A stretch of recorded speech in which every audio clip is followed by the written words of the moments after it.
أهلا بيكم. قبل ما نبدأ ما تنساش تصلوا على النبي وتشترك في القناة وتفعل الجرس علشان يوصلك كل ملخصاتنا الجديدة. بدون ما أطول عليكم يلا بينا نبدأ. في أعماق بحار الفلبين بنتعرف على جونس وفريق الإنقاذ بتاعه، وبيشقوا طريقهم لغواصة متدمرة وبيبدأوا ينقذوا الناس اللي عاشت. وجونس بيلاقي جندي مصاب وبيشيله وبيوديه مركبة الإنقاذ، ولكن في كائن غريب بيضرب الغواصة والغواصة بتتهز جامد، والناس كانت بتحاول تفهم إيه اللي حصل، ولكن الكائن بيضرب الغواصة تاني وبيبدأ في تدمير الغواصة. بينما جونس شايف اللي بيحصل وبيشوف سنان الكائن وهي بتكسر الغواصة، وجونس بيؤمر فريقه يرجعوا بسرعة لمركبة الإنقاذ، ولكن بسبب التدمير اللي بيحصل الإرسال بيتشوش وبينتهي الأمر ببعض من فريق الإنقاذ في الغواصة وما كانوش عارفين يطلعوا. وجونس كان عاوز ينقذ صحابه وكان راجع للغواصة، بس بيدرك إن الكائن لسه بيضرب في الغواصة وشبه يدمرها، فبيخاف يعمل الخطوة دي علشان ينقذ الناس اللي معاه على مركبة الإنقاذ، وعلشان الكائن ما يجيش يهاجمهم بسبب إنهم لسه في المية، فبيتحرك بسرعة بالناس اللي بالفعل أنقذهم، وبيقرر يقفل فتحة الغواصة ويهرب بسرعة. بس كل اللي معاه على المركب ما كانوش موافقينه في اللي عمله، وجونس بيقول لهم لو رجعنا للغواصة فكلنا هنموت،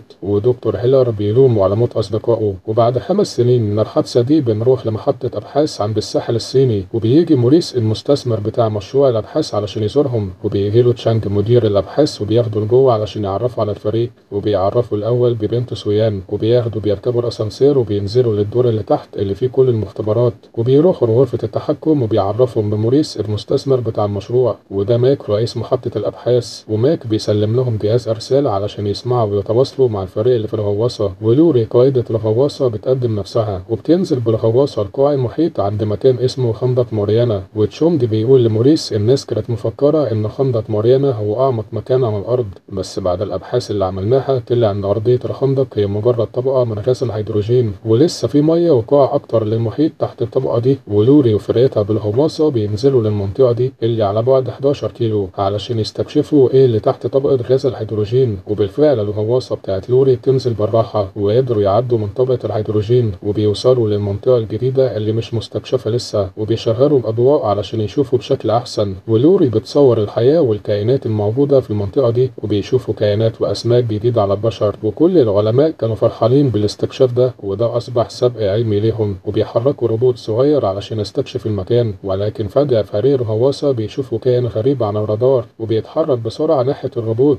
ولوري بتسأل براد من مركز الأبحاث إذا كان الروبوت شايف الكائن ده، بس براد بيقول لها لا مفيش حاجة باينة. وفجأة براد بيفقد الاتصال مع الروبوت، فلوري بتتحرك بالغواصة ورايحة ناحية الروبوت، ولكن فجأة بيشوفوا نفس الكائن بيتحرك بسرعة عالية ناحيتهم وراح خابط الغواصة بتاعتهم. وساعتها لوري بتشوف الروبوت وهو متكسر وكأن في حاجة عضعضت فيه، والكائن الغريب بيرجع تاني وبيهاجمهم، والسيستم في الغواصة عمال بيتعطل لحد ما الإرسال بيتقطع خالص مع فريق الأبحاث. وآخر حاجة بتقولها لوري إن جونس كان عنده حق، في كائن خطير جدا هنا، وماك بيحاول يرجع يتواصل معاهم بس مش بيعرف، وفريق لوري بقى محاصر ومعزول في المية. وماك بيرتب اجتماع سريع مع كل أعضاء الفريق، ودكتور هيلر بيقول إن فريق الغواصة لسه عايش لأن هيلر لسه قادر يراقب إشاراتهم الحيوية من عنده، ولكن فريق الغواصة معاهم أكسجين يكفيهم بس لمدة 18 ساعة. وجاكس بتقول إن ده عمق 11 كيلو وعمر ما في حد عمل إنقاذ من المسافة دي قبل كده، بس ماك بيقول لها بالعكس جونس عمل إنقاذ على عمق ده قبل كده في الفلبين. ودكتور هيلر لما سمع اسم جونس اتعصب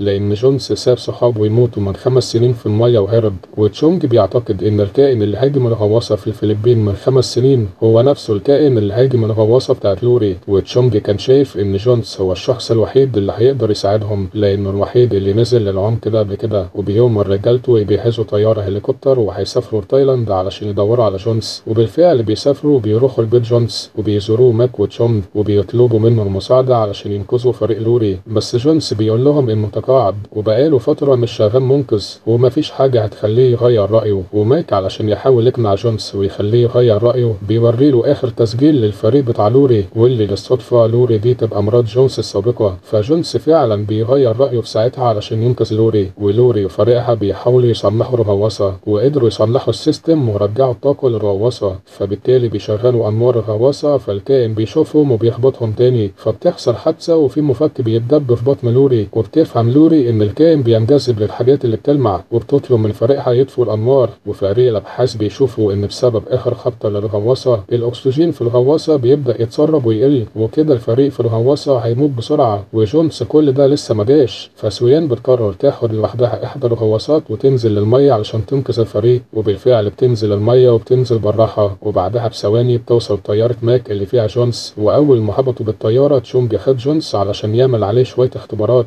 ويتأكد إن صحته كويسة وبيقدر ينزل لعمق 11 كيلو. وبيروح جونس يعمل الاختبارات مع دكتور هيلر، والاتنين بيتخانقوا في بعض من اللحظة الأولى، بس علشان جونس عنده مهمة جاي علشانها فمش بيحرق في أعصابه مع دكتور هيلر، وبيسيبه وبيمشي وبيروح يركب مركبة الإنقاذ. وهناك بيقابل بنت سويان واللي بتقول له اوعدني إنك هترجع مامتي عايشة، وجونس بيوعدها وبيستعد للنزول. وأول ما بينزل المية جونس بيفضل سرحان في المية وبيقعد يفكر، وبعدها بيطفي كل حاجة في المركبة ملهاش لازمة، وبيخلي 240% من طاقة المركبة تروح للمحرك، وده بيخلي المركبة تنزل المية بسرعة عالية، وجسمه بيتضر جامد بسبب ضغط المية. وتحت بكام كيلو سويان كانت قادرة تعدي من طبقة الهيدروجين، وما كانتش تعرف إن الكائن الخطير ده بينجذب للضوء. وهي بتقرر تشغل كل الأضواء اللي في المركبة عندها علشان تدور على غواصة لوري، وبالفعل بتلاقي غواصة لوري وبتقرب منها شوية علشان تسحبها بالخطاف، ولكنها على طول بتتضرب قبل ما ترمي الخطاف. ولما المركبة بتستقر بتبص حواليها علشان تشوف الكائن اللي ضربها، وفجأة في حبار عملاق بيلف نفسه حوالين مركبة سويان وبيفضل يضغط على المركبة بقوة، فالمركبة بتبقى على وشك إنها تتدمر والأكسجين بيبدأ يتسرب. وسويان ما بقتش عارفة هتعمل إيه وحاسة إنها خلاص هتموت، ولكن فجأة بتظهر سمكة قرش عملاقة وبتاكل الحبار، وبتبقى كده أنقذت سويان من الموت. وسويان بتبلغ زمايلها إن سمكة القرش دي طولها من 20 ل 25 متر، وجونس بيبقى وصل وبيشوف سمكة القرش دي اللي اسمها ميجلادون، وبيقول لسويان تطفي الأنوار لأن ميجلادون بينجذب للضوء. بس المشكلة إن السيستم عند سويان في المركبة ما بقاش شغال كويس، والمركبة قدامها 30 ثانية لحد ما كل الأنوار تطفي. والكارثة إن ميجلادون بيقرب من مركبة سويان، بس جونس بيضرب ألعاب نار فوق علشان ميجلادون يمشي وراها، وكده هو أنقذ سويان على آخر ثانية. وجونس بيستغل إن ميجلادون ملهي في حاجة تانية، وبيأمر سويان إنها تهرب وتطلع على سطح المية، وهو هيفضل لوحده علشان ينقذ فريق لوري. وبيروح جونس لغواصة لوري وبيفتح الغواصة علشان ينقذ الفريق، ولكن بمجرد ما جونس أنقذ لوري ميجلادون بيرجع تاني وبيبان على رادار، فجونس بيحاول ما يضيعش وقت وينقذ كل الفريق بسرعة. وفي واحد من الفريق اسمه توشي بيشوف إن ميجلادون بيقرب جدا، فبيضحي بنفسه علشان لوري وجونس والبقية يعيشوا، وبيقفل باب الغواصة عليه وبيبعد مركبة جونس وبيشغل أنوار غواصته هو علشان يبعد ميجلادون عن مركبة جونس. وفعلا ميجلادون بيروح لغواصة توشي وبيهاجمها، بينما جونس واللي معاه بيهربوا بأمان، وبعدها بيطلعوا كلهم على سطح المية. وبعدها جونس بيروح يزور لوري في غرفة العناية، وبيجيله دكتور هيلر وبيتأسف له إنه كان بيعامله وحش، وجونس ما كانش متضايق منه وبيقول له أنا عملت المهمة دي بس علشان لوري. وبعدها الأمور بتهدى شوية وبيعملوا اجتماع كلهم، وسويان بتكلمهم عن سمكة القرش ميجلادون، وبتقول لهم إن طوله ما بين 21 متر ل 27 متر، وده أكبر القروش اللي عدت على تاريخ الأرض. وعمر القرش ده مخاف من أي حاجة، والفك اللي عنده أقوى من أي فك حيوان عدى على مر التاريخ. وميجلادون كمان قادر إنه ياكل خد بسنانه، وكان معروف إن ميجلادون انقرض من 2 مليون سنة، بس ده طبعا طلع غلط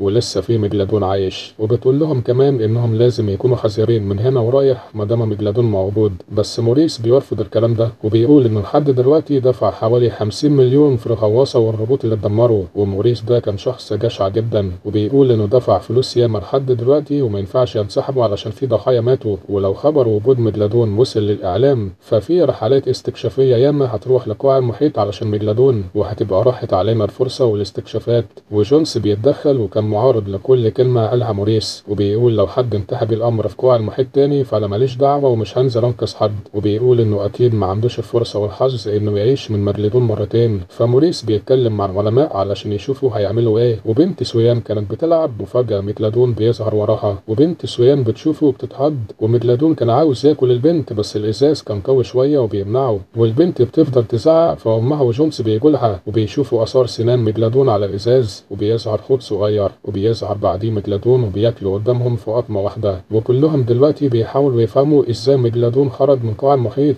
وجاكس بتحقق في الموضوع ده وبتكتشف إن لما جونس عبر بسرعة عالية من طبقة الهيدروجين عمل فتحة في الطبقة وحصل ضغط مية في المنطقة دي فسحبت ميجلادون من تحت، وبعدها على طول بتجيلهم إشارات استغاثة من 3 سفن غرقت. ففريقنا بيتحركوا فورا على هناك علشان يشوفوا إذا كان ميجلادون ليه علاقة بالموضوع ده، وبيوصلوا متأخر وبيشوفوا منظر ال3 سفن وهي متدمرة، ولكن ميجلادون بيكون لسه موجود وشايفينه، وفريقنا بيقرروا إنهم يخلصوا عليه حالا. وتشونج كان عنده فكرة إنهم يستخدموا قفص مضاد للقروش ويحقنوا ميجلادون بشيء مميت ويخلصوا منه، بس هما كانوا هيعوزوا شوية وقت علشان يجهزوا قفص، فبيقرروا إنهم لازم يزرعوا جهاز تتبع في ميجلادون علشان يعرفوا مكانه. وسويان بتقترح إن واحد منهم لازم ينط في المية ويعوم لحد ما يقرب من ميجلادون ويزرع فيه جهاز التتبع، وبتقول لو حد عام بالراحة فميجلادون مش هيحس بوجوده ومش هيقرب منه. وجونس بيجمد قلبه وبيثق في نفسه وبيقرر إنه هيقوم بالمهمة دي، وبياخد الرمح اللي فيه جهاز التتبع وبينزل المية وبيعوم وهو مربوط بحبل. وفعلا جونس بيقرب منه شوية وبيلبس النضارة وبينزل تحت المية علشان يشوف لو جاي عليه ولا حاجة، وفجأة ميجلادون بيظهر قدامه من على بعد 10 متر،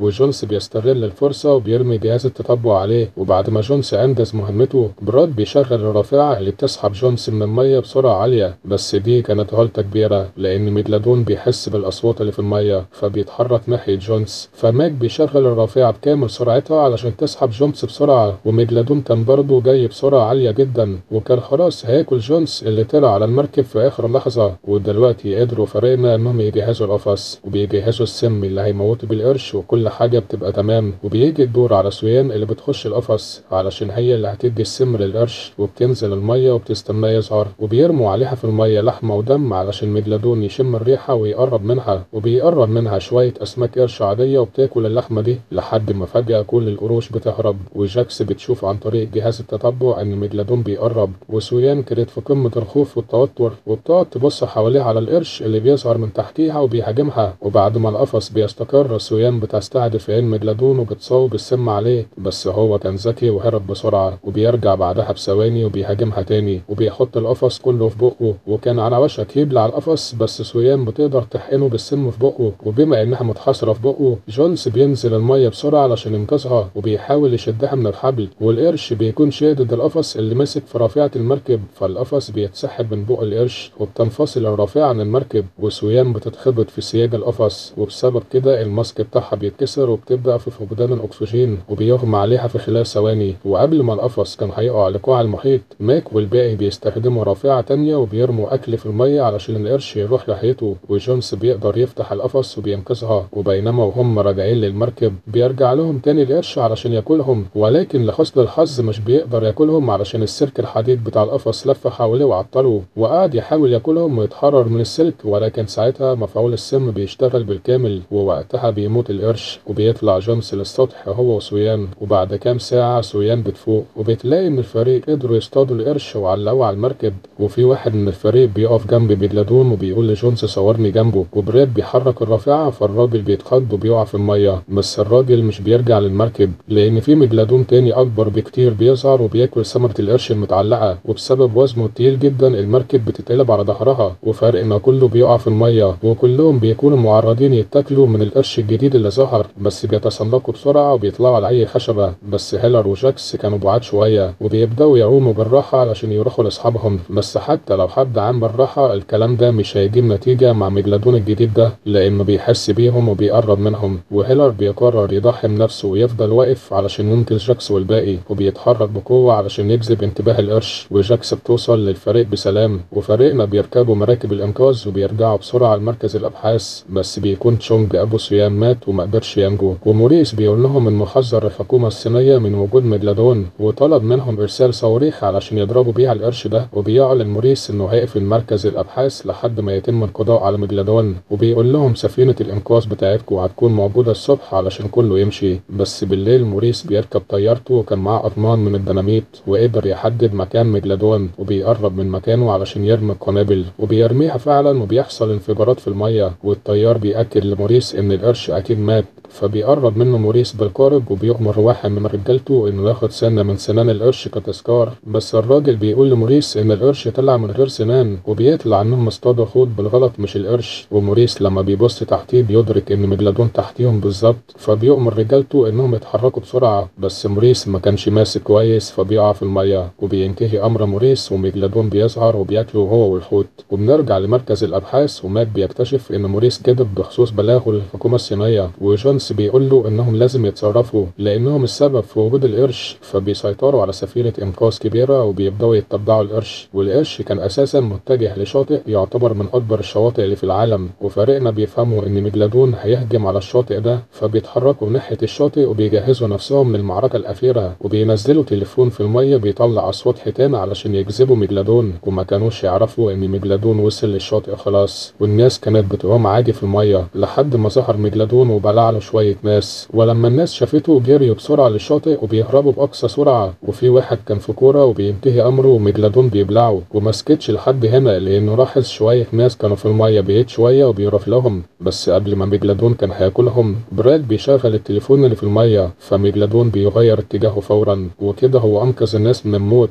وسويان وجونس بينزلوا المية بمراكب الإنقاذ وبيستنوا وصول ميجلادون، وبمجرد ما ظهر جونس بيلف بغواصته بيحاول يطلق عليه الصاروخ، بس علشان ميجلادون كان قريب جدا جونس بيقرر يجري وياخده بعيد وبيعدي من الشعب المرجانية، بس جونس بيخبط في ثقوب من الشعب المرجانية وبيفقد شوية السيطرة على المركبة. وجونس مش بيستسلم وبيجذب القرش ناحية سويان علشان هي تقدر تطلق عليه الصاروخ، بس حتى بعد ما القرش خد الصاروخ في بقه ميجلادون مش بيحس بحاجة ولا كأنه اتضرب. وفي طيارات من الصحافة بتقرب علشان تصور اللي بيحصل، بس واحد من الطيارين بيتشتت وهو مركز في المية وبيصطدم في الطيارة التانية والاتنين بيتفجروا، وواحدة منهم بتقع على السفينة بتاعت فريقنا، فالفريق كله بيضطر ينط في المية. وسويان تحت بتجذب القرش ناحية جونس علشان هو كمان يضرب القرش بالصاروخ، بس الخطة دي بتفشل، وساعتها هي بتطلع على سطح المية بتعرف باللي حصل على السفينة وبتقرر تروح تطمن على بنتها. وتحت جونس عمال بيشتت ميجلادون لحد ما يقدر يخلص عليه، وكان عنده النية انه هيضحي بنفسه حتى لو ده هيقتل القرش، وبيندفع ناحية القرش وبيتظاهر انه هيطلع لفوق، بس في اخر ثانية بينزل لتحت وبيستخدم الحتة الحديد اللي في المركبة من فوق وبيشرح بيها بطن القرش وبيسبب له فتحة كبيرة وبيخليه ينزف كمية كبيرة من الدم. بس ميجلادون بيضرب مركبة جونس بالزعانف بتاعته وبيحاول يبلع المركبة بتاعته وبيكسرها، فبيطلع منها جونس وبيسحب الحتة الحديد اللي في المركبة علشان يستخدمها كسلاح، وبيقرب من القرش وبيضربه بالحديدة في عينه وبينجح في الآخر إنه يفرز الحديدة كلها في عين القرش. وبكده يبقى أخيرا جونس قدر يقتل ميجلادون، لأن نقطة ضعف القروش هي عينهم وهي الوسيلة لقتلهم، وبتيجي بعدها أسماك القروش الصغيرة وبتقعد تاكل في ميجلادون، والفريق كله بيحتفل بالانتصار ده وكل واحد بيرجع لحياته من تاني. من هنا بينتهي فيلمنا بتاع النهارده، أتمنى يعجبكم. ما تنساش تشترك في القناة عشان يوصلك كل جديد. سلام.